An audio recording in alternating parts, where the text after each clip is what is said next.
Hey, what's up, apes? What's up, apes? What on, apes? Thanks for It's tuning the in. it's the All DJs. right, we should consider putting on a less annoying persona for intros. But I think that's a good intro. I think that's it's an intro right hey, there. that's what we call an intro. Welcome to a special series where James and I are gonna watch the 6 main episodes of Star Wars and talk about them in preparation for a larger project that we want to do. Yeah, and we'll get Davey in on what was it, His Attack of the favorites, Clones and Empire. Empire. That's right. Yeah. But This is as episode 1, so we're doing episode yeah, 1, The Phantom Menace. underrated film. I think so. I actually really enjoyed it. When I watched it, I was like, hey, this is actually quite good. Actually, a good movie. My first note, it's not actually a note, but my first thing I kind of want to say is that I think George Lucas uh, gets a lot of flack, and a lot of people call him a bad director. And I do think in some ways he is. I don't think he's very good at giving actors direction, which I know is a main thing about being a director. But in a lot of other respects, I think he's actually a very, very good director. Like, he has a very good. I don't know. I guess I I'd don't really be know how involved in like the yeah. cinematographic process he is, but the cinematography of pretty much every Star Wars movie is rock solid. Oh, rock solid. And I was gonna say too, I wonder how much he's like supervising the special effects department and stuff like that, Yeah, because for the time they're spotty at points for sure, it's but they're it's not pretty bad. shocking. It's 1999, right, that this movie originally came out. Yeah. And I love the Lord of the Rings films, but the effects they've aged better, I think. Although In I don't in Phantom Menace. I don't yeah. think although again, I don't know how much they've like updated the film since its release, cuz George is known for doing that from time to Yeah, I time. did watch I did realize I was watching a version that had CGI Yoda instead of puppet Yoda. Yeah, so was I. So I don't really know how much of the CGI has been redone, but yeah, Yoda for Yeah. sure looks But way better. My god, than that puppet. when I acknowledged CG Yoda, it's like he's not the best CG, but puppet Yoda was It's okay. horrifying. It's as good as he is in Attack of the Clones and Revenge of the Sith, which is to say, it's fine, whatever. Well, it's interesting. It's a little plasticky, but yeah, other than that. Maybe a little, but he's a believable character. Yeah. Well, and they do an excellent job with the lighting. Yes, for sure. So like any still shot of like any CG character is like really good looking because Mm, it's properly lit. yeah, I agree with that. Okay, my first real note is that I think it's worth reading the opening crawl of Oh, the big text time. for the podcast episode itself. So I guess I can bust that out. I've got it pulled up. Okay, yeah, sick. Because I had never really acknowledged what it was until this time. Yeah. Oh, I mean, surely as a kid, I would have read it and then not understood Not at understood any all of what it it. was Yeah. talking about, or just like understood that it was like setting up a conflict, not like Hmm. necessarily the nature of that conflict. Okay, I'll just read it. Turmoil has engulfed the Galactic Republic. The taxation of trade routes to outlying star systems is in dispute. Hoping to resolve the matter with a blockade of deadly battleships, the greedy Trade Federation has stopped all shipping to the small planet of Naboo. While the Congress of the Republic endlessly debates this alarming chain of events, the Supreme Chancellor has secretly dispatched 2 Jedi Knights, the guardians of peace and justice in the galaxy, to settle the conflict. For one thing, these are so much shorter than they feel when they're crawling. Like, that was Yeah. the first thing I noticed, even while watching it. I was like, that's actually not that It's like much. two and a half minutes of And again, crawl maybe it's for because most of my memory associations with this film are watching it as a kid, but it's like, that the opening crawl feels like it's so long, and now it's like, oh, it's like 2 paragraphs, and each it's paragraph is like 2 sentences. it's pretty short, but yeah, it's like 2.5 minutes of Yeah, title crawl. but can I just say, this does a genuinely decent amount of world building for just being the opening crawl of the movie, and I've certainly seen movies from the 80s that do a lot worse with a lot less in the Oh world yeah, building big time. department. Big time. Well, and So it really it for the first time made me really realize what was going on in that first act. I've got some nitpicks with it, though. First of all, the taxation of trade routes to the outlying star systems is in dispute. Is the most delightfully vague description of a conflict I've ever heard. What part of it's in this? I actually want it to be longer and more in depth. What the fuck? What do you mean? Are the taxes too high? In dispute in what way? Like the Trade Federation's right to tax trade routes, like how much they're taxing, etc. Like they just it's like it's not enough information. Like I don't understand what the like actual. I mean, it's not really important to the plot what the conflict is. We just know that it's, you know, this. It's just a tax conflict that is setting up Palpatine's like machinations. Takeover. Yeah. It's one small part of Palpatine's plans, which I think is really interesting because this is clearly like we're clearly coming into his plans basically in the middle. Like it's not the climax, obviously, because that's Revenge of the Sith. But him becoming Chancellor is, I mean, obviously been a long time in the making, and obviously is a huge component of his overall plan. Yeah. And also, it does seem like he was trying to make, I think he wanted something bad to happen to Naboo. I am forgetting the details of the novelization, so I don't know if any of this, I will sometimes bring up other details that I will remember. Yeah, from the... Because I have... read it and I've listened to the audiobook, so I remember some things. Yeah, the most explicit he gets in the movie is just kill them all when he's talking to the Viceroy. Right. Except for the Queen, which he needs to sign a treaty, which is supposed to make their, you know, whatever the Trade Federation is doing legal. Yeah, the war justified or whatever. Okay, so that's my first nitpick with it. The other one is the Congress of the Republic. It is always hereafter referred to as, and before this, referred to as the Senate, not the Congress. So I guess this could be just establishing that the terms are interchangeable within the Star Wars political system. This is such a nitpick. It doesn't matter. I don't know if I mentioned that, but this is one thing that I was like, why specifically use the word Congress? When literally every mention, including the one in A New Hope, calls it the Senate. Doesn't matter. Anyway. Also, 2 Jedi Knights, a Padawan and a Master. I guess that averages out to 2 Jedi Knights, but it's factually incorrect. Factually incorrect. All right, those are my big nitpicks with the opening crawl. That's all fair. I'm not sure that's all fair. I mean, like, it's definitely fair in the most minor sense. Yeah. They're definitely nitpicks for sure, rather than full-on complaints. Sometimes you gotta pick some nits. Yeah, got to. Oh, I mean, that's who I am. I'm a master nitpicker. Yes, for the first time, I'd like really truly acknowledged what was going on in that first act. Yeah. Because as a kid, it was always, I gotta kind of get through the slop before I can watch the cool Maul fights. But to be fair, the action does start pretty quick. Oh yeah. Like Obi-Wan and Qui-Gon get there, and then instantly they blow up the ship they came in on. It pops off, pretty fast. And then when they drop onto Naboo, yeah.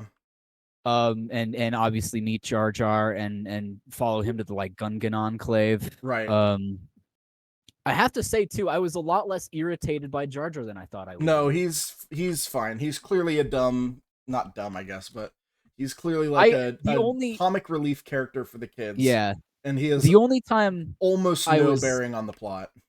Yeah, the only time I was actively pissed off at him was in the final battle. Because they have him just like bungle his way into a positive KD ratio. He like gets his foot tangled on a droid, and that like droid has a rifle, and he just kicks at enemies to like shoot them. Okay, here's what I don't understand. How is it that the Gungans have the perfect weaponry to fight the droids, but absolutely no delivery mecanism? They've got these weird it's catapults and trebuchets basically that are like the perfect weapon to disable droids, and they the delivery mechanism is a catapult. Like, what is? I don't get it. It doesn't. And also, they're like really advanced shield generators. And again, they're like launching these balls with a catapult. The Gungans were the most like anachronistic for sure. Yeah. It doesn't. In it like just doesn't track. Especially because, like, how would you use a catapult underwater? Please tell me. I have no idea. I think this is a rare thing for George where it's a failure of world building because this technology does not match the material conditions in which the Gungans operate. Yeah. And well, in relation to how the Gungans kind of join up in the final battle, I did still think that Amidala being a double of Padme was not set up the best. I kind of think it would have been better if she wasn't the queen and she was just one of the handmaidens, but well, there's at least one scene where it's clearly Natalie Portman under the makeup, but then they have there's a couple times, but yeah, I agree. They have the actress who plays Amidala, the double, at least. The like overdub double, her. The double is not Amidala. Yeah, okay. She does have a name. I don't remember what it is. I don't know. But she does have a name. But whoever they like cast to do the double role overdubs Natalie Portman, and Natalie Portman actually has a pretty good deep voice that we see throughout most of the third act. So it's like a little bit even more confusing. What do you mean overdubbing? I didn't notice that. I can't remember the exact scene. It's that first scene where she's on the she's on the FaceTime with the Trade Federation guys. It is Natalie Portman, and I'm pretty sure. It's her voice. I mean, yeah. It's not her voice. It's the other actress's voice. I'm gonna have to disagree with you, but I suppose we could look that up at some point and put a. It's a little too old for Natalie Portman's register. I don't think that's true. I'm gonna agree to disagree with you on this one. We'll look it up. Fair. We'll have editor clear that up. Yeah. I'm like 99% sure it's the double's voice over Natalie Portman's like face and makeup and all that. I don't think it is because it's the same voice she has later when she's being the queen. Well, that's what I'm saying is that she has like that voice, but it's like she sounds a bit younger in those scenes and older in the other scenes. Well, and it's I think like it's over yeah, they have a different actress for some of the scenes, but it's only a few of the scenes. Well, yeah, and I'm saying that there are scenes with Natalie, but they have her overdubbed. I don't think that's true. She sounds possible the same. It's not. It sounded to me like that. Yeah. So, all right. Well, let's move off the topic. I don't think that's true. That'll be the editor will get a note in there. Yeah. What else? Okay, so we should probably back up a little bit here. So, yeah, go back to the or just maybe go back to talking about it generally. Yeah. I also, when I was a kid, I never noticed Qui-Gon mind tricking Boss Nass the first time they met. Oh, really? That's funny. It's like really quite clear, but the way the way it's shot and the way it's like presented is not as like it's not. Oh, these aren't the droids you're looking for. It's a lot more subtle. Especially if you haven't seen A New Hope, it may not be something you clock the first time. Oh yeah, that too. I'm pretty sure I'd seen A New Hope first, but I couldn't tell you. Yeah, I don't know myself. I would, but it's a little bit more. It's a little bit more like subtle in the terms. He's like, "We're gonna need an escort," and they're like, "Oh, we'll give you an escort." Instead of, "These aren't the droids you're looking for. These aren't the droids we're looking for." You didn't think the complete change in Boss Nass's like attitude was a good hit? I mean, again, as a kid, it's a dead giveaway. Like, yeah, as an adult, for sure. I think it's really interesting how much this movie commits to being fully set up to the point that I think it lacks a thematic direction. Like, there's nothing thematically to take away from this film, if that makes sense. I definitely kind of agree. Oh god. It's just like very literally showing, like introducing you to characters and like concepts. That's all it's doing. Well, in a big way, it really set up the tragedy of Anakin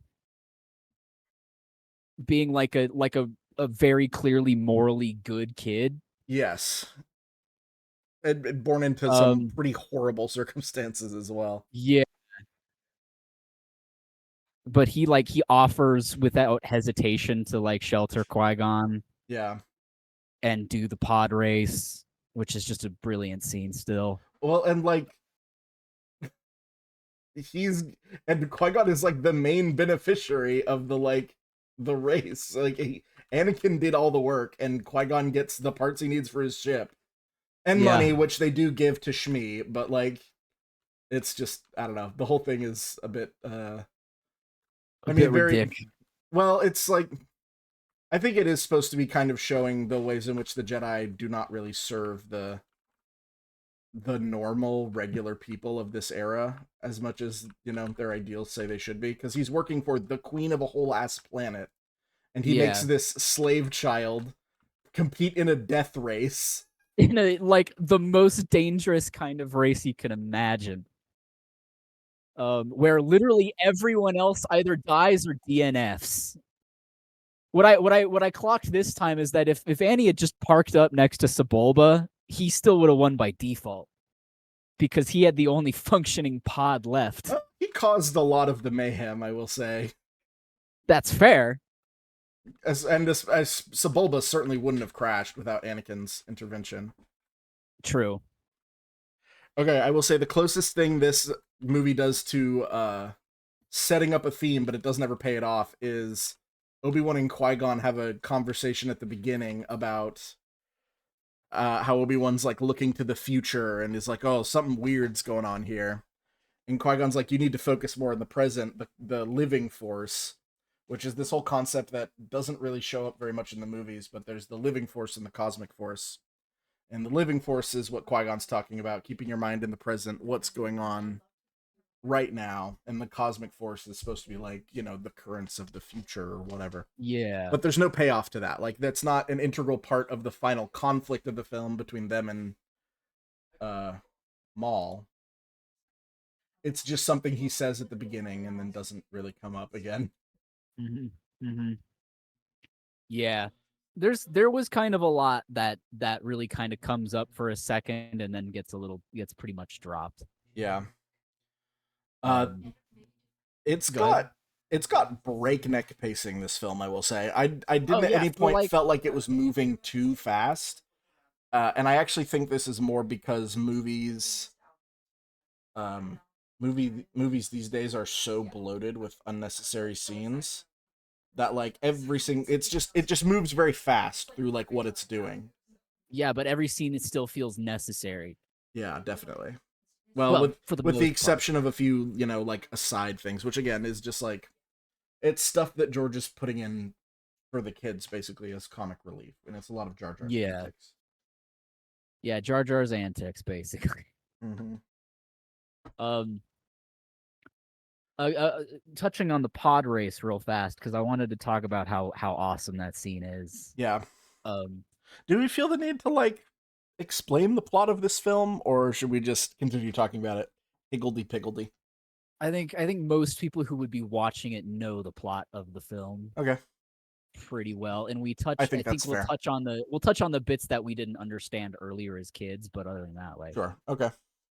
um so the pod race is really cool because it's filmed in like such a way where the track is like a real physical space and you can tell where the racers are at like at any given time. Mm-hmm.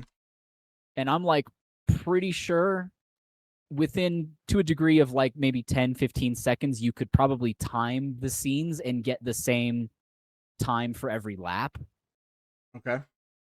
As Interesting. You well. think it's got that much consistency to it? I at least I felt that way when I was watching it. Okay. Even with the cutaways to like Watto getting pissed and Sure. Qui-Gon being worried. Yeah. There is With definitely. I did me. clock a very. There's like a very obvious point where like Qui-Gon's like, "Oh fuck, I shouldn't have bet literally everything on this fucking kid," and then it all ends up fine. But that's just so funny. Where he's like, "Uh oh." It is There's a really big. quite There's a funny. big uh-oh shot where Qui-Gon's like, "Uh oh, fuck." Oh fuck. Yeah, why did I bet all Maybe I shouldn't have bet all of Queen Amidala's stuff on this. And just as a little random aside, I noticed next to Watto was Warwick Davis. So that's always fun. Warwick Davis, who's that? He's the actor who played like Professor Flitwick in all the Harry Potter movies. He's a pretty famous dwarf actor. Oh, okay, cool. Yeah, I know. Yeah, Professor Flitwick. I know who that is for sure. Fair. Yeah. You're right. Well, here's the thing. I make up for that by knowing a lot of the Star Wars Glub Shittos. You know all the Glub Shittos Not of all of them. I Star do Wars. not know all the Glub Shittos. It's impossible. No one man could possibly know all the Glub No one Shittos. man can have all that No, no, information no. stored in That's their brain. simply the man who knew too much. Yeah, I mean, there's a fair amount of Glub Shittos I know in Harry Potter. So, All right. there was another thing about The pod race. whenever. Just to interrupt you, the pod race Oh, has yeah, go ahead. some of the best sound effects in Star Wars. Oh yeah, the pods It's like really engine good noises stuff. and stuff. Well, and like even the sound of when the Tusken Raiders start shooting them and the shots dinging off the pods is also a really Yeah. satisfying sound to me. Well, and there's an attention to like the Doppler effect and stuff like that. Yeah, a little bit. Um, and then I was gonna say, Sebulba's is the best noise to me. I really like the sound of Sebulba's oh yeah, pod. Really choppy, like oh it's a good sound. Yeah, sounds like a dryer almost. something is knocking around in his engine. Yeah, yeah, yeah. How does this I guy did keep also want to winning? say that a lot of Star Wars movies kind of like they do the pilot sequences, but they don't really do much with like the switches and the console. Like they just Yeah, kind of that it's was like really fun. It's really fun to watch. It's so satisfying. I always like, especially as a kid, watching Anakin flip all those switches and plug a thing into another thing and then flip yeah, that switch and push that button is. it's definitely a It lot looks of like it's a like lot of fun. it's a lot of like kind of BS acting, but like this time it actually somewhat matched up with things that were happening on his Uh pods. huh. So like obviously the power cable was switching power to the other pod. I don't think you should be making any authoritative statements about what any of that shit was doing. How dare you? Absolutely not. I'm willing to give you some leeway on assuming the technical There specifications of were overdubbing. I will not allow you to pretend you understand what's going on with the pods at all. This far, no further. No way. all right. Well, I guess that point's moot then. Absolutely egregious. Like sheer arrogance that you think you know what's going on with those buttons and dials. Not all of them, but there were Or ones any that I of was like, them. oh, that's clearly doing a flap or Sure. like an aileron or whatever. Sure. I don't know, man, Pardon because my he plain pushes French. he pushes a button and a flap closes on one side of the pod and a fire goes out on the complete other side. Other So I'm side, not yeah, so sure that about one's that, like Chief. that one's like okay, engine extinguishers, but what's with the other flap here? Yeah, yeah, yeah. um, there was a greater sense of his like switch flipping doing stuff though than in other movies. I Oh, feel like they that's never where the show it's. I don't think they show it in any other movie besides this one. That they're like a bunch of thing. switch flipping and all that stuff. It was a lot of fun though. I liked it. I was as a kid. I was Yeah. wanted to get in there and push those buttons. It Oh looked really yeah. fun to Get flip your them hands on switches and some stuff. switches to flip. Yeah, it looked good. Satisfying. I'll bet Jake Lloyd was having a blast. All right, on the top, do we want to talk about Jake Lloyd? All I wanted to say I get was the that feeling we're gonna have very different opinions on Jake Lloyd and his performance. all I wanted to say was that it's unacceptable to just make the kid quit acting entirely Oh yeah, the by reaction being to angry him. by the I don't know reaction. that we should bring in the absolute bummer that is the way people treated the actors in this film, Oh yeah. because it's completely unjustified, even if it were a Oh bad yeah. movie, and it very Oh clearly yeah. isn't. The other We thing can. I'm was just that saying, do we want to? Because that's a well, very. It's bad. I think it was you who said he just is too general, I think he's too broad is the term. too broad. That was the term you Fancy used. pretentious acting term for when you're showing too much Yeah. emotion and makes it feel unrealistic. Here's what I will say. I have an additional note to that. I do think his performance generally is too broad, which is not his fault. He's a kid. But Yeah. where he actually I think does his best acting is any scene where he's speaking an alien language. I found real I thought it was Oh, really good. he sells it better He's a great act and than anyone else who speaks an alien. Like he's a great actor in oh yeah, Hummies for sure. because I was gonna say that the languages in this movie don't generally add up very well, but he sells them so much harder than the rest of the actors. Can't think. They definitely speak Huttese, and that's what pretty much everybody on Tatooine is talking in. I can't think of the Gungans don't have their own language, for example. I don't know if there's any other ones. It might be just Huttese and Basic, the only languages on display. Yeah, the Gungans are like the Gungans have their accented Galactic Basic, but other than that, which is allegedly, well, not really that allegedly, is like a character of a Jamaican accent. Yeah, which is there's think definitely that's some true. of that. The one that I this time was like not really on board with, and I could be wrong, and I was just feeling a certain kind of way when I watched it this time. A lot of people say the Neomoidians are like a very characterized Japanese accent, and I didn't hear it that time. They're like, it's odd, is that but I don't. That's the Trade Federation guys. The Trade Federation race? Yeah, Yeah, okay. I was like, I don't. I It doesn't strike didn't me as quite clock Japanese. that. That's like what people always complain about, but I think those people are projecting their own shit onto it because it doesn't. Yeah. It really doesn't sound like somebody trying to do a bad Japanese accent to me. I think at best it would just be like generically racist Asian. I don't think it. I don't know. Maybe it didn't strike me as that though. Well, and that's like why it's generically, because it's not even racist against like a specific. Yeah, it just didn't feel like any real accent at all. Yeah, to me. That's absolutely fair. I do agree with that though. It was just like, it definitely doesn't sound like a racist doing a Japanese or a Chinese accent or something like that. All right. One thing I did want to mention to skip way ahead, since you talked about, pilots and whatnot. We can jump back and forth. We already are, so we're just gonna commit to being schizophrenic. That's fine. So this one came out. This is the next Star Wars movie after the original trilogy, and I think they still felt like it was enough part of Star Wars' DNA that they needed to have a scene with a plucky bunch of starfighter pilots doing a thing, because it's not in any of the other prequel films, really. There's kind of in Revenge of the Sith, there's kind of one with Obi-Wan and Anakin, intro, but it's not the same kind of, a plucky bunch of star pilots communicating in radio shorthand trying to blow a thing up. It's very different, and that's clearly the climax of A New Hope, and it definitely happens in Return of the Jedi. So I just think that was a decision made because they felt like they needed to have a scene like that. Yeah, they wanted to get a because pilot. The pilots don't do shit. It's all Anakin. Anakin flies in and blows up a Lucrehulk with an N1, which, like, this kid is built different. That's insane. The fact that he's like not at all concerned the entire time is also really fucking funny to me. Be asked because couldn't be bothered to be like worried at all about the vacuum of space. Yeah, so this is one of the times I will bring up details from the book, but like, this kid is, and it's in the text of the film that he's force sensitive, but he's like really locked in to his like living force, living in the moment kind of thing, where like he has absolute confidence in his ability because he knows that he's gonna do it.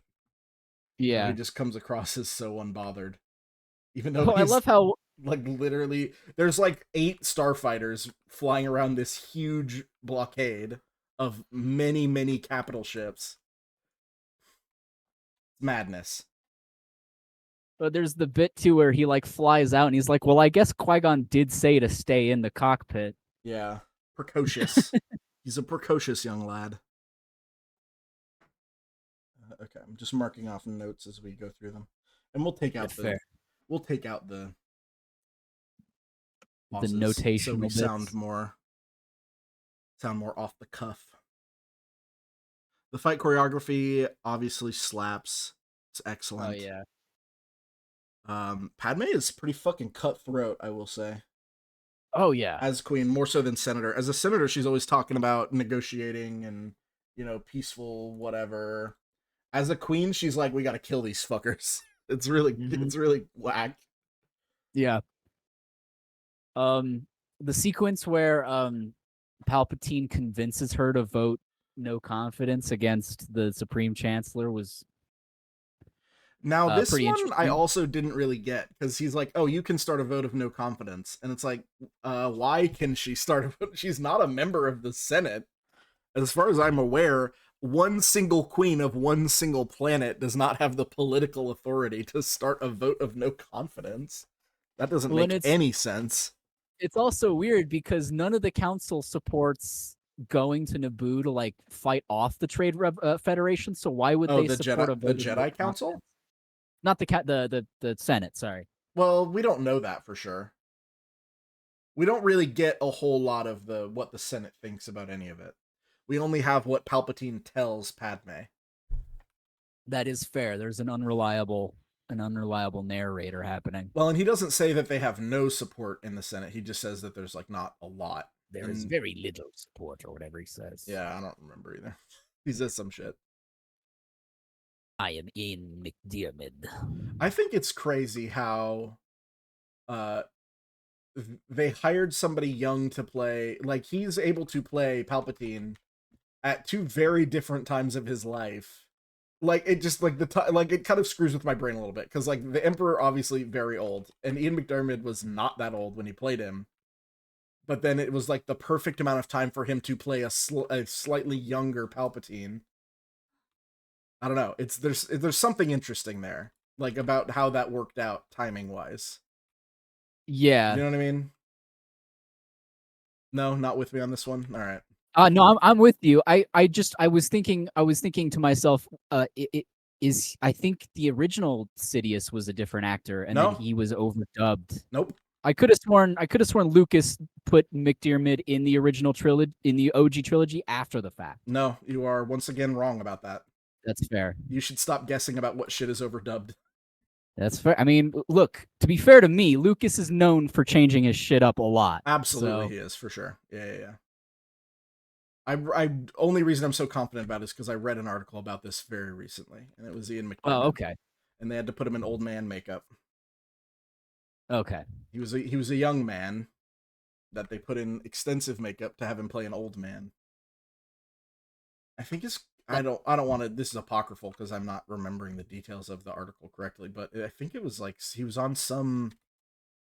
I don't want to say Broadway, but he was doing some play, and that's how Lucas like first saw him. Was like, oh, I want that guy to play the Emperor. He's a good actor. Some Shakespearean nonsense. I mean, it's a shame that he's not in more. He's in quite a bit. I think he's usually the voice of Palpatine in like animated projects or like video games. Like more as in more Star Wars generally popular sure stuff. Yeah, okay, fair enough. Because I've only ever seen one non-Star Wars thing with him in it. Well, I doubt he's hurting for offers. Maybe he just isn't interested in doing other stuff. Yeah, maybe. I mean, that's possible. I doubt he's hurting for money. Yeah, certainly not. Depending on how he was compensated for Return of the Jedi. Yeah. Which, like, it's really weird how, like, there was a lot, I don't know about a lot, there were several actors who were, like, compensated with, like, merchandising rights for or, like, merchandising, whatever, profits for their character, and some who were, got a percentage of the profits of the film because, they didn't have the upfront money to pay these actors. Merchandising would be a secret, I don't would think be a win button. Yeah, I'm not sure any of them got that because George Lucas was very protective of merchandising rights because he knew that's back in the 70s and 80s, that's where the money was getting kids to buy plastic. Oh yeah, it still is. Well, yeah, I suppose. I'm not sure. I don't know what the market is. I feel like kids aren't playing with plastic. It's even worse because kids buy plastic on their phones. I guess adults are buying plastic toys for kids to put in storage to sell for $8 million when they're older. It's not going to pan out like that, but true. I think that's the motivation. I don't know. Maybe they are. Maybe I'm wrong. Yeah, I would be happy with just like a little bit of merchandising from that film. Yeah, would you? Like, I mean, the 90s were still a big time for hawking children's toys. Yeah, I'm sure they would have been happy with that. I don't think Lucas was offering that, though. I doubt it. Yeah. It doesn't match up with other stories I've heard about how Lucas was about the merchandising rights. All right, what do you got? What's your prepared material for this? Because I feel like we're busting through my notes. Let me get back to a spot where I can switch tabs here. Should we talk a little bit about midichlorians? Sure, yeah. You've got a take on them. I will say I'll just preface this conversation by saying I'm midichlorian agnostic, but midichlorian agnostic. Yeah. Yeah, fair. I used to really kind of hate him as an explanation for the Force. Yeah. I think definitely the scene where Qui-Gon explains what they are is a little clunky. I think there is an out for people who don't want to accept the midichlorian thing, by the way. But finish your thoughts. I was just gonna finish with it's not actually as bad of an explanation for what the Force is over what it could be, I Which, to be guess. fair, I don't think it is an explanation for what the Force is. It is an explanation for how the Jedi commune with the Force. That's also fair, yeah. I'm not trying to refute you. I'm just like further No, yeah. rationalizing your point. Yeah, no, that's fair.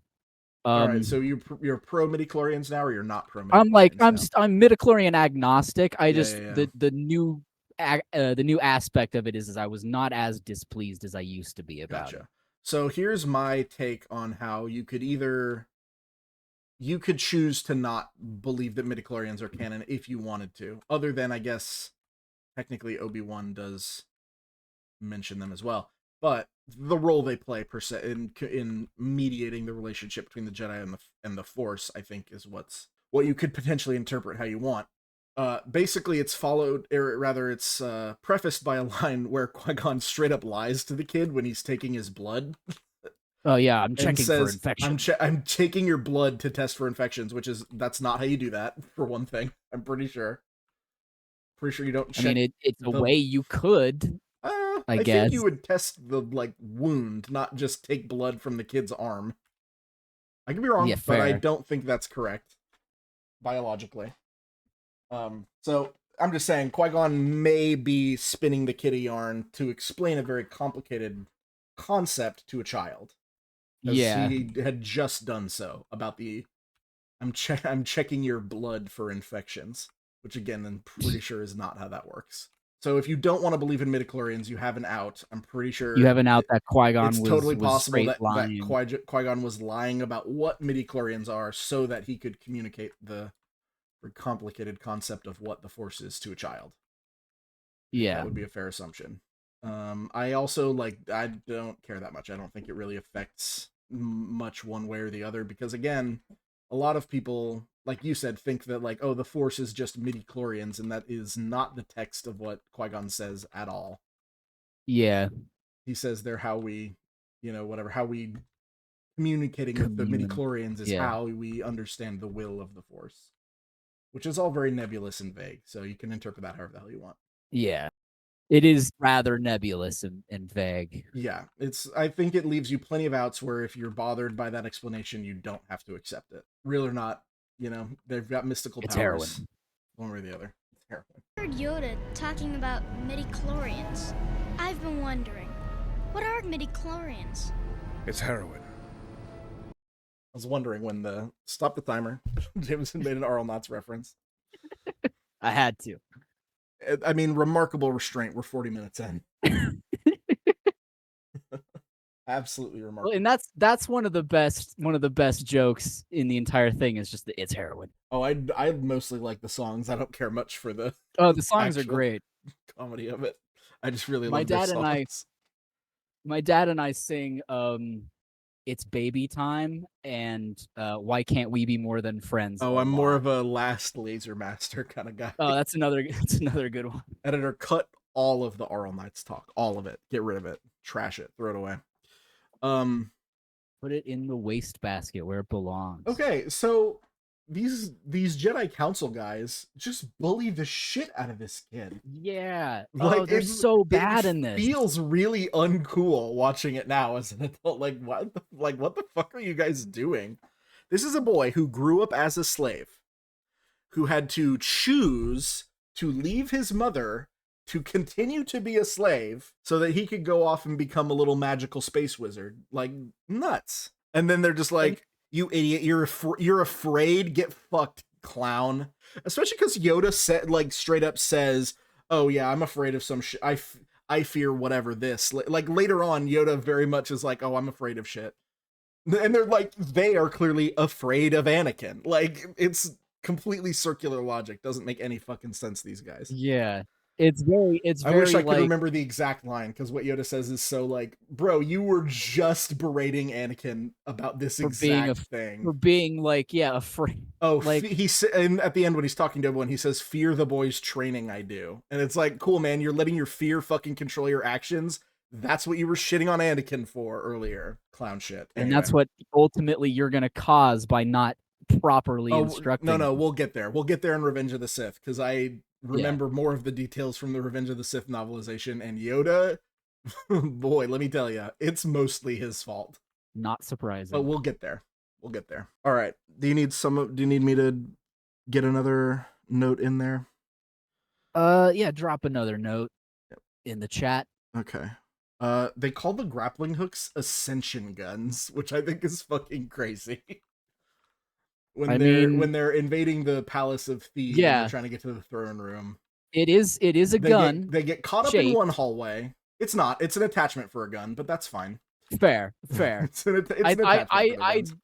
I must have looked away for a sec because I thought they just whipped out a different gun. No, they attach a device to their guns, and it's it's on my top 10 Star Wars sound effects. The sound it makes when they are like clicking and clacking, attaching this thing to their guns. Oh, it's so good.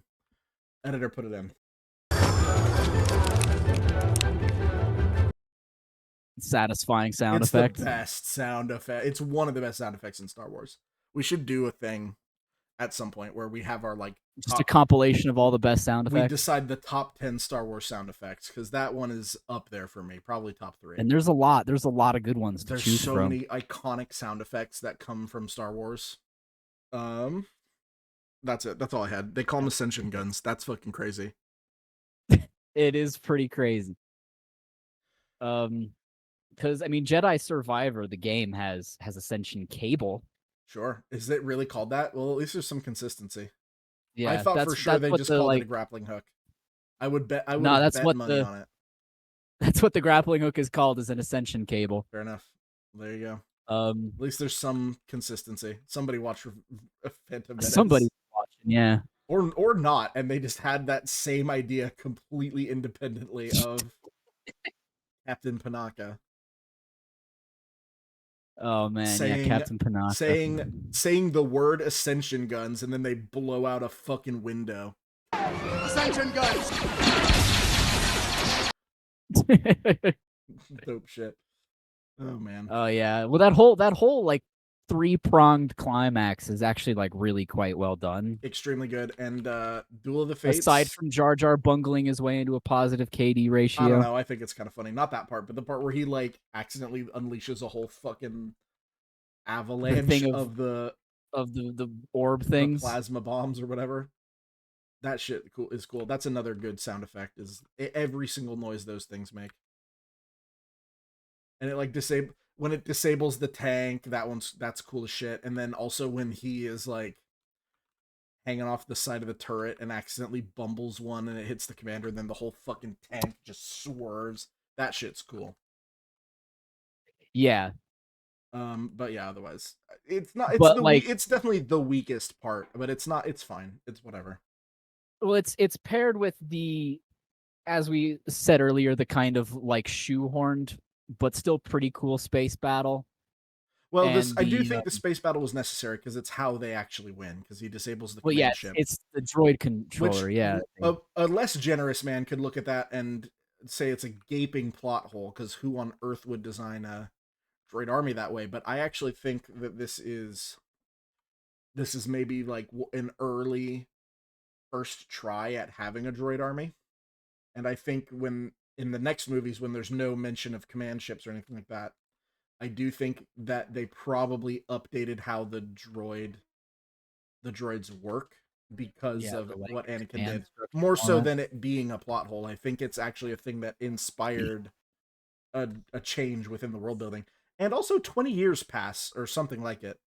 Maybe it's only 10. 10 years pass between a lot of time, a fair Phantom amount of time Menace and Attack of the Clones. And while generally the Star Wars universe is known for ball-achingly slow tech development, I think that's a pretty justified change, is to not have all of your droid army controlled from one centralized ship that can be taken out by one kid in a starfighter.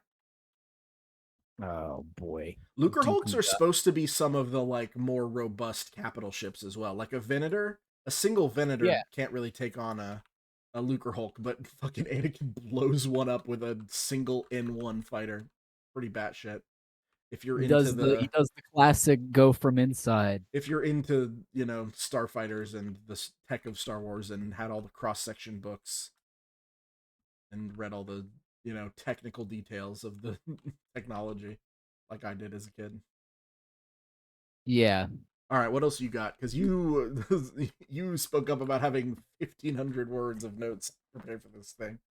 To be fair, we have efficiently hit on most of them. I'm sure. Yeah. I wish we had gone a little bit better for chronological order, but it's fine.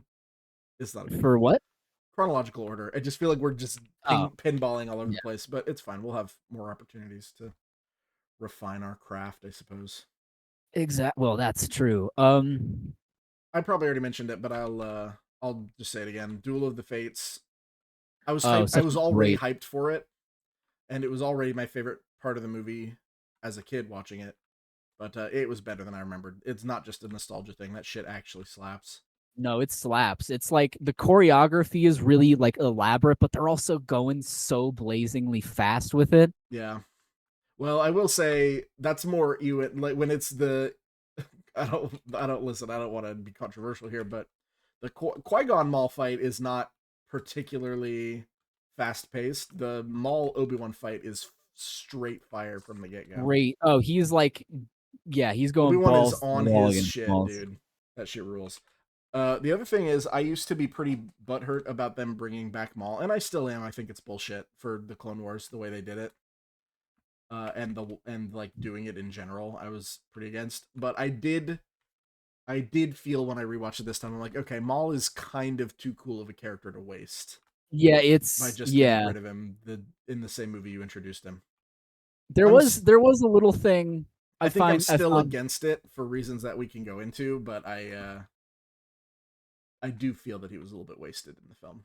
There was a little thing about Maul that I just kind of found funny more so than anything else. Was is it how short he is? No, not that. Okay. No one knows because that got me. What race he is. Oh, he's Zabrak.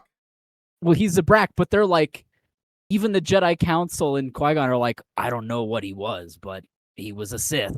Well, no, that's what they mean when they say they don't know what he was. They don't know if he's a Dark Jedi or like a full-on Sith Lord or just a Sith apprentice. Like, there's a lot of things he could be. They don't know for sure that he's a Sith. I don't think they're talking about his race because there's Zabrak Jedi on the council. I don't know if he's in this movie, but I don't think that's what they were talking about when they're saying they don't know what he is. That's fair. I interpreted it as they didn't know he was a Zabrak or Zabrak or whatever. However you want to pronounce it. It's got a lot of A's. I've always just gone Zabrak.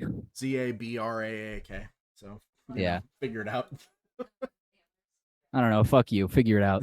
Basically.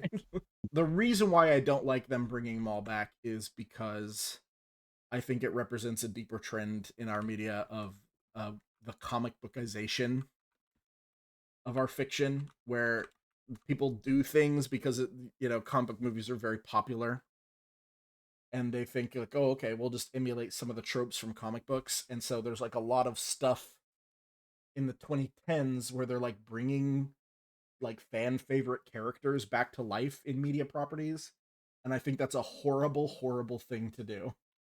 Like, people do not understand that, like, people get mad when they do it in comics because it's a horrible thing to do to your narrative. It undercuts any amount of stakes you want to have. Anyway, that's my thoughts on that. Yeah, no, I agree.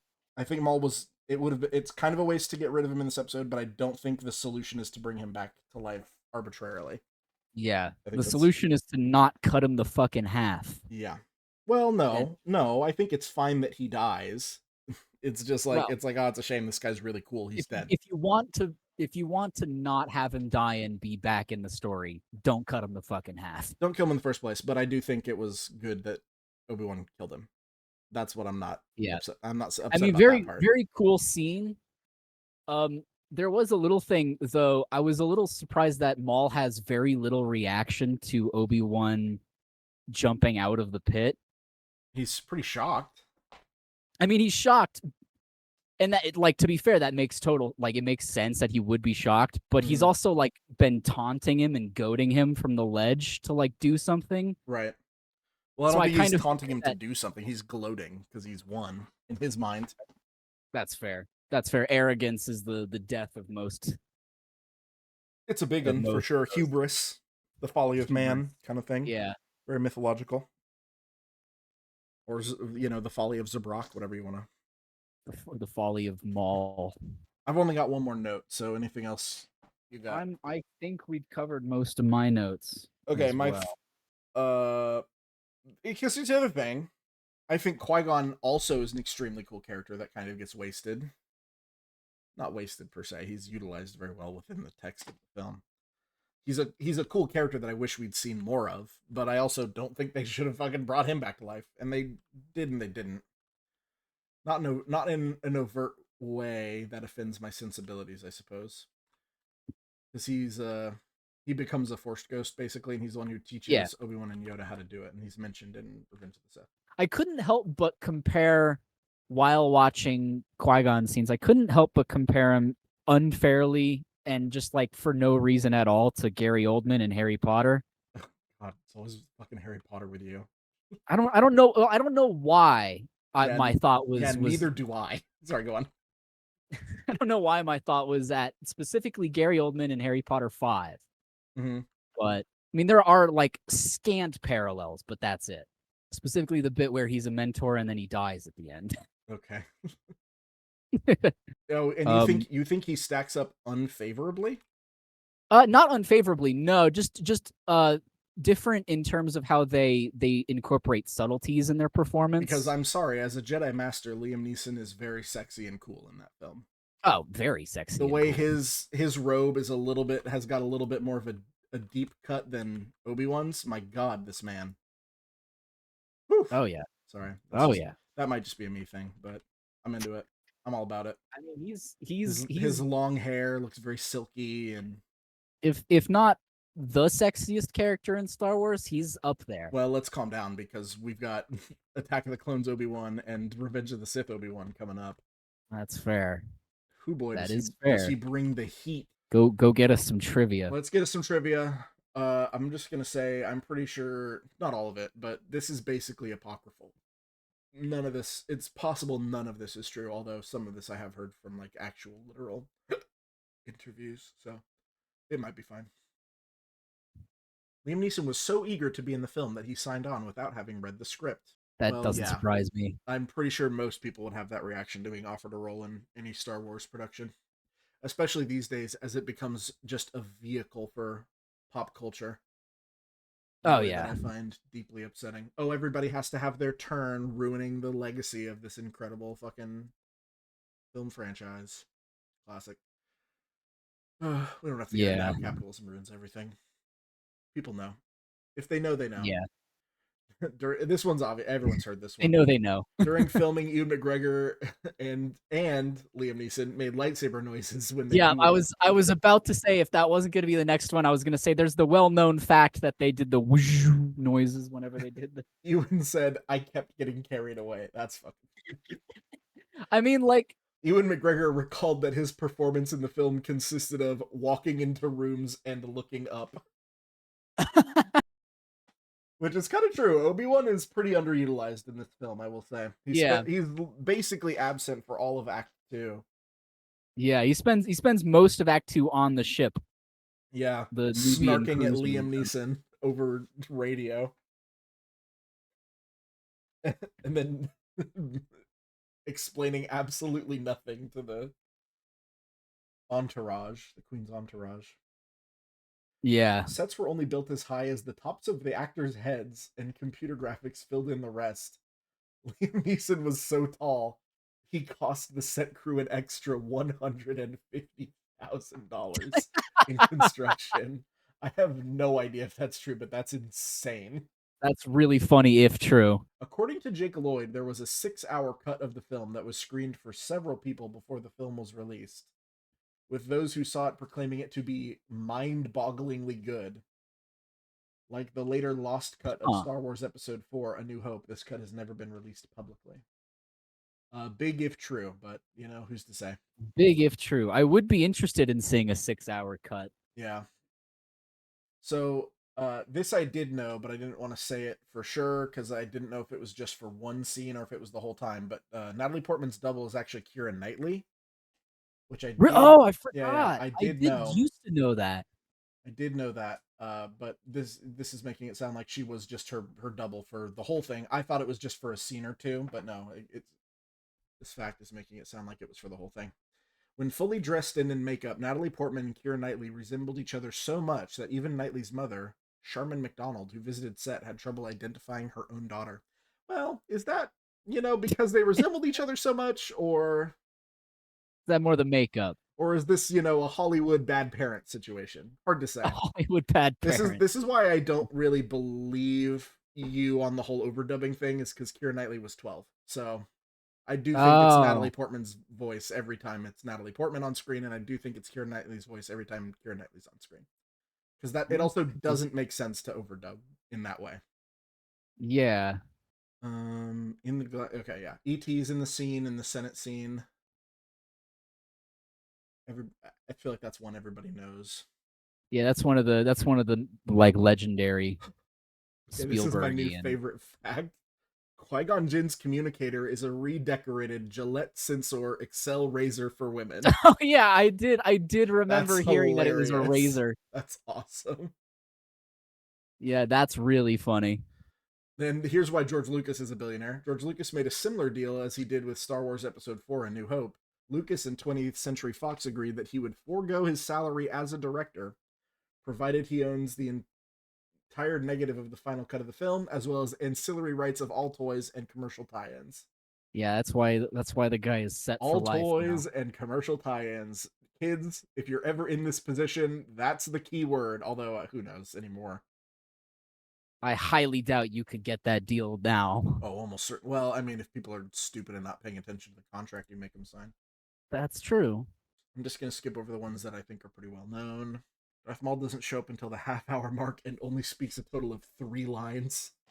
Yeah. Spending almost all... Here's what I'm talking about with the breakneck pacing, because Darth Maul feels like such a big part of that movie, and he is. He has 8.5 minutes of screen time.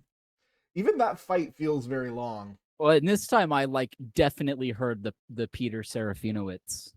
Yeah. In his voice. Mm-hmm.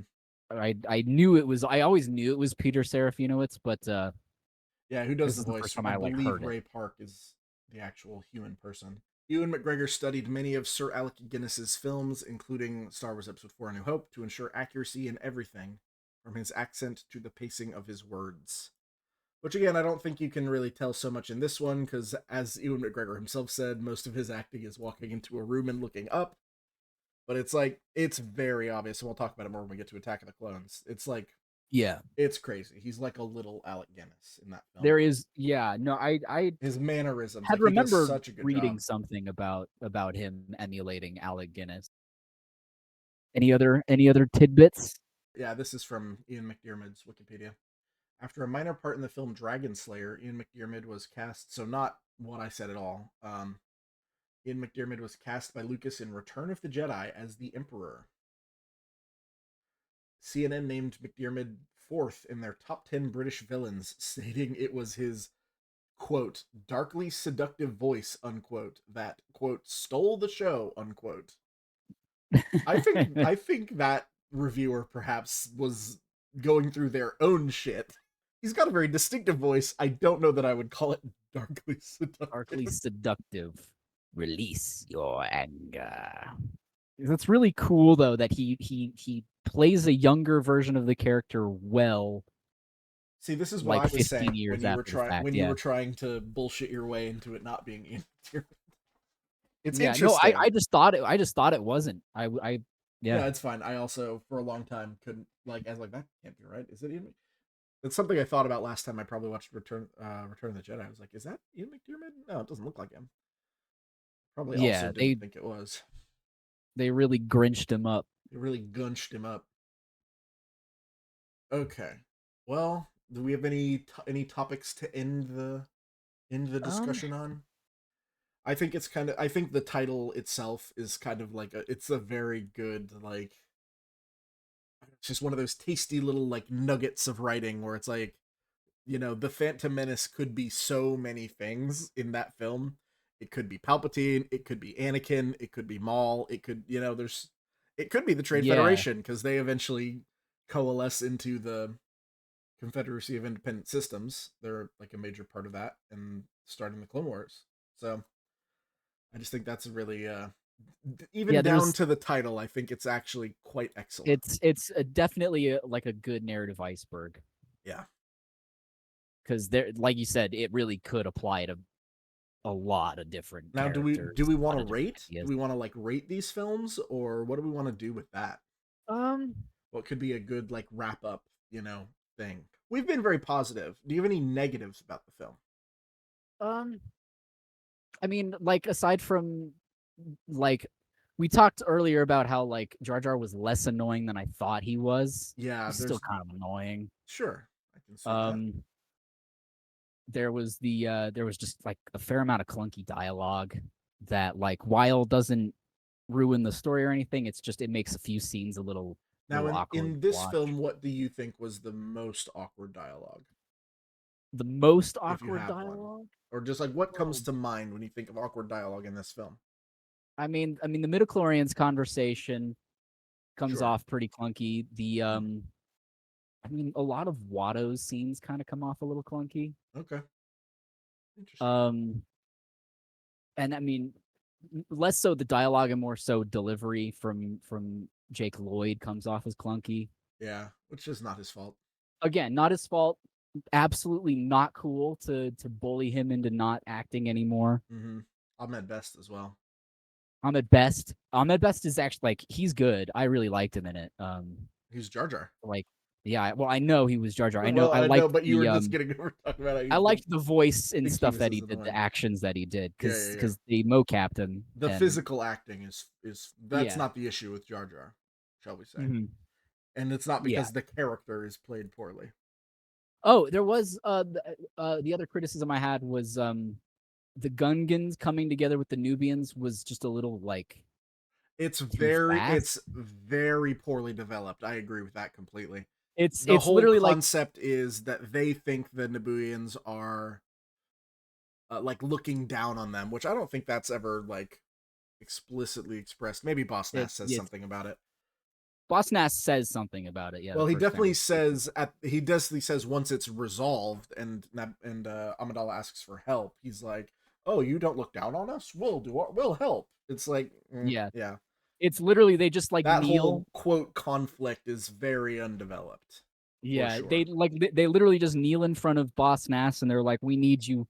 You're our only hope." They do now that I don't have an issue with, because the sovereign head of a whole planet kneeling before, a different political leader is actually a pretty big deal.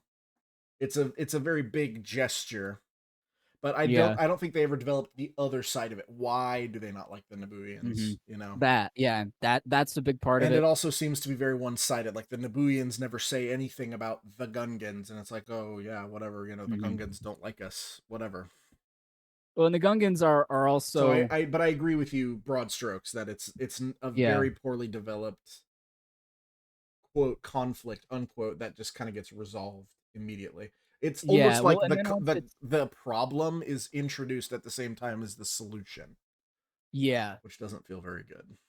Well, and then there's the element where they sign on to help, and then they're like, Boss Nass is totally cool with taking on the brunt of the Force. Yeah. From the droid army, and it's like yeah, they're definitely aware of the fact they're that definitely doing most of the work and taking on almost all of the risk. Sending the Queen into the actual like strike force to retake the palace is also insane and would never happen. But yeah, the Gungans just point, because and here's my fucking evidence for that. Boss Nass isn't at the fucking battle. No fucking way. No fucking way is Boss Nass showing up to that battle. But yeah, the Gungans definitely all of a sudden are okay taking on all of the risk for this, for this risky operation. Yeah. Yeah. And they're just like, yeah, we'll do it. But maybe, maybe in the 6-hour cut, they go into that and they're like, yeah, we'll do it if we get, more rights and we get our own delegate to the Senate or whatever. Yeah, we get a seat on the Senate and we'll that. Send our worst guy that we had fucking banished from the city. And he's going to be the one that fucking grants Palpatine whatever powers. We'll get to it. Nutso.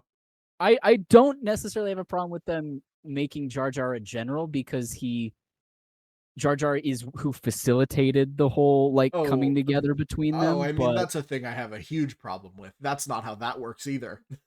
That's not how that works at all. Well, yeah, but we aren't talking maybe about you would make him maybe the diplomatic envoy to the Nabooians from the Gungans. You do not make the guy who all he did was bring some other people to your hidden city. You don't make that guy a general. I'm going to make you a bad general. Which I think is just their word for badass. Samuel L. Jackson is awesome as Mace Windu. He does not have he doesn't do a lot in this film, and he doesn't really do that much. He does a little bit more in Attack of the Clones, and he does even a little bit more in Revenge of the Sith. But man, he's just so. And I feel this way about a lot of Samuel L. Jackson's acting, but in this, I don't know why, but he's so convincing as his character. Most of the time when it's like a really, really famous person playing a character, there's some awareness, right? Oh, that's a famous person playing this character. Yeah. He's just Mace Windu in this film. And in all the Star Wars ones he appears in. And I feel that way about a lot of Samuel L. Jackson's acting roles. Yeah. That's something he's very good at, is like, you don't really get any hint of Samuel L. Jackson. You just get the character with him. Yeah. But I'd say a good opposite is Tom Hanks. Yeah, for sure. Who, no matter what situation he's in, that's Tom Hanks. That's Thomas Hanks, toe to tip. Yeah. Which is fine in its own way. Well, I think he in early in his career, I think there was. He had more of an edge to him for sure. Yeah, when I think some of the element is just saturation. The amount of stuff he's been once an actor becomes a brand, it's like it becomes a completely different calculation how they get cast, what roles they take, and how they act within those roles. Yeah. In a way that I think is probably largely bad, but I guess it works for Hanks. Yeah. I mean, Sam L is just he's one of those guys who really can just hop I think Samuel L. Jackson, no matter what role he's in, he is fully committed to it. Not to overglaze a guy who was in the film for probably less time than the 8.5 minutes for Maul. Maul, yeah. It's possible he had more lines, though. Begin landing your troops. My lord, is that legal? I will make it legal. He at no point makes it legal. His idea to make it legal is to make Gunray sign a treaty with Padme to make it legal. At no point does Sidious make it legal. Also, yeah, this guy was fully advocating. I mean, it's his home planet, Naboo. And he's like, yeah, just kill them. Kill them all. Or exterminate them, or whatever he says. Kill them all. Yeah, he's pretty fucking cool. This is controversial. Don't quote me on this, but this fucking Palpatine guy is pretty cold-blooded. Pretty cold-blooded. I wouldn't want to vote for him. Now listen to me. Don't take this out of context, but I think he might be a pretty bad guy. I think my overall final thoughts are that this movie gets really overhated. Oh, big style. And even the people who are like defenders of this film are defending the wrong things. It's pretty good, actually. It's a pretty good movie. It's got, I mean, like obviously the people defend it for the Maul fight is valid. Well, that's not the basis to defend an entire film. Just one cool fight. You're not catching me in the streets defending The Last Jedi because the fight with the Imperial Guards is dope as hell, even though it is. It is dope as hell. Yeah, but like the actual like political intrigue is interesting, if not the most well explained. Well, it also, I don't know, whatever. It's fine. It's not as central. It's just the circumstances that these guys are in. It's not like they're only talking politics for the whole film, like some people like to portray it. Yeah, I mean, there's like a surprising amount of action. And again, we're in a completely different place now culturally, where like movies are very fucking long and full of a lot of very unnecessary scenes. This movie is usually bad. This movie is a crisp 134 minutes, which is still over 2 hours, but it keeps it moving. It keeps it moving pretty good. You can be like up to 2.5 hours if you're doing a good job pacing. Yeah. And I think I'm just saying, a lot of the 80s are filled with 90-minute movies. Yeah, 80, 90, 100-minute movies. Yeah. Well, 100 minutes would still be pretty long for the 80s, but I mean, aside from I'm sure The Star Godfather Wars, Part 2, which is a 200. I suppose we can. Let's look at Star Wars runtimes, shall we? 121 minutes for Star Wars, so a full two hours there. 2 hours 4 minutes for Empire. 124 minutes. Yep, 2 hours 4 minutes. The Jedi. I'll do Attack of the Clones if you do Return of the Jedi. Oh, I'm on it. 2 hours 15 for Return of the Jedi. 2 hours 15. That's pretty long. That's about Phantom Menace length. 142 minutes for Attack of the Clones. That one drags in the middle, big style. Oh yeah. That's 20 minutes. There's probably about 20 minutes that could be cut from that film. 2 hours 20 minutes for Revenge. 2 hours 20 minutes on the dot. See, that one could be longer. I'd take a 5-hour cut of Revenge of the Sith. That movie fucking slaps ass, start to finish. It does. It's a good movie. Spoiler alert, that's my favorite one. Cut that out. Now cut that out. They can't know that. We'll get there. We'll get there. We'll fucking get there, baby. Anyway, so a lot of people are like, oh, the prequels, George Lucas, he surrounded himself by yes men and went off the chains and it all sucks. And some of that's kind of true. But it's not a bad movie. No, not at all. I'm sure the editor did a very good job. I was very, very surprised and impressed. Yeah, it's totally fine. And again, maybe this is just because movies are so fucking dog shit now, but it keeps it moving. There's not a whole lot of unnecessary scenes, and it does what it needs to do. Yeah. My final note is, I noticed this as I was watching the credits. The costume designer, Trisha Biggar, just want to give her credit. I think this was probably the peak of her career. She got to have just so much fun. I have to imagine. Or it was either a complete nightmare or it was the peak of her career. Because there's some absolutely bananas batshit costumes in this thing, especially for Padme. Mm-hmm. And you know, her like super elaborate dresses and stuff. Yeah, and hairstyles. She put all 10 toes down and she swung for the fences, and I think she knocked it out of the park. She hit a real power slam. Yep. All right. That's my final judgment. Good film. Good film. 1 thumbs up. Are we sure we don't want to rate these? If I give it a thumbs up, is that 2 thumbs up? Well, if we're gonna rate it, I think we should probably do it on a scale of 10. That's like the most standard. Okay. I think I would give it a. Or do you want to go first? You go first. You can go. I think it's probably an 8. I think it's probably an 8 for me. An 8 for you? 8 out of 10. I give it an 8 out of 10. I said earlier I'd probably give it a 7, but I'd actually, now that I'm really fully thinking about the whole thing, I'd also probably give it an 8 or a 7.5 at the lowest. You're very persuadable, it sounds like. Sometimes. I'll make note of that for future episodes. Sometimes. I'll bring you around. I'll bring you around to my point of view, my side of things. All right, well, thanks for anyone who joined us for this extremely schizophrenic talk about the Phantom Menace, and we'll get ready for 5 more of these. Get ready for another Star War. Like, subscribe, comment. Do the stuff. Like, subscribe, comment. Like, subscribe, and comment. My precious. Now everybody's also saying hit the bell. I don't want to tell people to hit the bell. Yeah, sure, hit the bell. I don't fucking click everything. Click everything underneath this video. Click all of the buttons. Everything. All of them. Can only help. Please, God, click all of them. Please. Bye. Dislike it and like it at the same time. Bye.